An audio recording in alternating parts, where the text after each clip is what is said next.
When we picture the settlement of the American West, the imagery is practically carved in stone. We imagine covered wagons pushing toward the horizon and the promise of a fresh start for anyone brave enough to take it. Physical records from those who actually lived it often tell a different story. In 1957, a daughter typed out this brief biographical manuscript of her mother, Catherine Latimer Scott.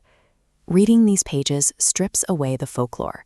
For many women, the frontier was a constant, exhausting battle against poverty, harsh nature, and institutions that stripped them of their autonomy. To understand the true, hidden costs paid to settle the American West, we have to look past the myths and trace the unglamorous reality of a life like Catherine's. Catherine was born into the industrial hardship of 1860 Scotland. Her father hauled coal through these cramped stone tenement alleys with a donkey cart, while her brothers worked in the local thread and dye factories. Childhood ended early. Her mother died when Catherine was 13, forcing her to manage the household and handle the family's finances. In 1872, she and her father secured passage out of Liverpool. They survived the transatlantic crossing and immediately boarded a train, completing a massive migration across the continent to reach Utah. At first, she seemed to achieve the frontier dream. She married, started a family, and eventually moved into a large, sturdy 2-story adobe house. It was the physical proof of a comfortable homestead. Catherine successfully escaped the industrial poverty of Scotland, only to find an entirely different architecture of powerlessness in the American West. The first loss of agency happened quietly. Despite her teenage experience managing her father's money, Catherine's husband Robert strictly forbade her from handling any cash. He enforced a rigid financial dependence. Then, the reality of early Mormon polygamy fractured her household. This is often treated as a historical footnote, but for Catherine, it was an intimate and immediate betrayal. Her husband secretly took a second wife. He married Zillah, the 16-year-old girl they had hired to help Catherine around the house. The consequences were terrifying.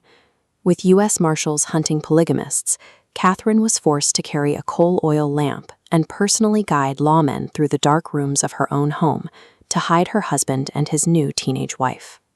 The men of the era made the legal and religious decisions, but the highest psychological terrors and daily physical risks fell directly onto their wives.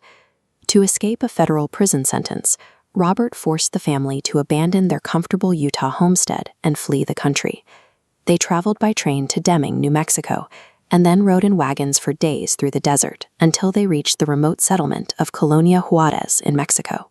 Look at the primitive dirt construction of a sod house like this one. This was Catherine's new reality, crowded into a single, cramped room with her children and her husband's second wife.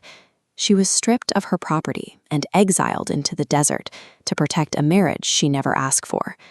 A year later, a supply run back across the desert to Deming exposed the entire family to a lethal diphtheria outbreak inside a rented house. Because she was nursing an infant, quarantine laws dictated immediate banishment.